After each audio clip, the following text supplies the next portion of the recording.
ಬರ್ತಾ ಇದೆಯಾ ಅನ್ನುವಂಥದ್ದು. ಆದರೂ ಸೆಳೆದೇಳುವಂಥ ಯುವಕರಿದ್ದಾರೆ, ಕಾನ್ಸಂಟ್ರೇಷನ್ ಮಾಡಿ ಆಡಬೇಕಾಗಿದ್ದದ. ಇವತ್ತಿನ ಮ್ಯಾಚ್ನಲ್ಲಂತೂ ಟೈಟನ್ಸ್ ಮತ್ತು ಸನ್ರೈಸ್ ಭಾಳ ನೆಕ್ ಟು ನೆಕ್ ಇದ್ದಾರೆ. ಇದರಲ್ಲಂತೂ ಯಾರು ಗೆಲ್ಬೋದು ಯಾರು ಸೋಲ್ಬೋದು. ಗಿಲ್ ಅಂತ ಗುಜರಾತ್ ಟೈಟನ್ಸ್ ಅದ ಕ್ಯಾಪ್ಟನ್ ಇದ್ದಾರೆ, ಒಳ್ಳೆ ಬುದ್ಧಿವಂತ ಆಟಗಾರ, ಒಳ್ಳೆಯ ಏನಂತೀನಿ ಅದಕ್ಕೆ ಶಾಟ್ಗಳನ್ನ ಆಡುವಂಥ ವ್ಯಕ್ತಿ. ಅದೇ ಕಾಲಕ್ಕೆ ನಮ್ಮ ಏನಂತಂದ್ರೆ ಇವತ್ತು ನಡೆಯುವಂಥ ಈ ಪಂದ್ಯಗಳಲ್ಲೇ ಇದು ಪ್ಲೇ ಆಫ್ ಹೋಗುವಂಥ ಟೀಮ್ ಯಾವುದು ಅನ್ನೋದು ಇವತ್ತು ಕ್ಲಿಯರ್ ಆಗುವಂಥದ್ದು. ಯಾಕಪ್ಪ ಅಂತಂದ್ರೆ ಇವತ್ತಿನ ಗೆಲುವ ಮುಂದಿನ ಮ್ಯಾಚ್ಗಳು ಭಾಳ ದೂರ ಇಲ್ಲ, ಸಮೀಪದಲ್ಲಿ ಬರುವಂಥವು. ಮುಕ್ತ ಹಂತಕ್ಕೆ ಬರ್ತಾ ಇದೆ, ಮೇ 30 ಸಮೀಪ ಬರ್ತಾ ಇದೆ. ಅಷ್ಟರೊಳಗೆ ಪ್ಲೇ ಆಫಿಗೆ ಹೋಗುವಂಥವು ಬರ್ತಾ ಇದ್ದಾವೆ. ಇವೆಲ್ಲ ನೆರಗಟ್ಟಿನೆಲ್ಲ ಇವತ್ತಿನ ಮ್ಯಾಚ್ ಎಷ್ಟು ಇಂಪಾರ್ಟೆಂಟ್ ಅಂತಂದ್ರೆ ಇವತ್ತು ಗೆಲ್ಲಲೇಬೇಕಾದಂಥ ಪರಿಸ್ಥಿತಿ.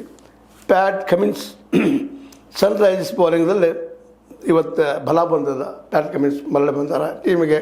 ಹೀಗಾಗಿ ಸನ್ರೈಸರ್ಸ್ ಇವತ್ತು ಗೆಲ್ಲಬಹುದಾ ಅಂತಂದರೂ ಸಹಿತ, ಅದೇ ಕಾಲಕ್ಕೆ ಗುಜರಾತ್ ಟೈಟನ್ಸ್ ಸಹಿತ ಅವರಿಂದ ಸಾಮಾನ್ಯರಿಲ್ಲ, ಅಲ್ಲೂ ಸಹಿತ ಅಸಾಮಾನ್ಯ ಆಟಗಾರರಿದ್ದಾರೆ, ಅವರು ಗೆಲ್ಲುವ ಎಲ್ಲ ಸಾಧ್ಯತೆಗಳಿದ್ದಾವೆ. ಹೀಗಾಗಿ ಇವತ್ತಿನ ಮ್ಯಾಚ್ ಮಾತ್ರ ಏನು ಅಂತ SRH ತಂಡದಲ್ಲಿ Abhishek Sharma, Travis Head, Ishan Kishan, Heinrich ಕ್ಲಾಸನ್ನ ಇಂಥ ವಿಶಾಲದ ಆಟಗಾರಿದ್ದಾರೆ. ಬೇರೆ ಬೇಕಾದ್ರೆ ಬ್ಯಾಟ್ ಬೀಸ್ತಾ ಇರ್ತಾರೆ.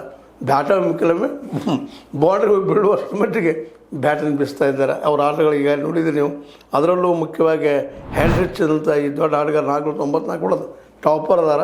ಅದರಲ್ಲೂ ಆರೆಂಜ್ ಕ್ಯಾಪ್ ಅವ್ರದ್ದಾಗ್ಯದ. ಹೇಗೆ ಅವ್ರದ್ದು ಆಟ ಆಗಿರ್ಬೋದು.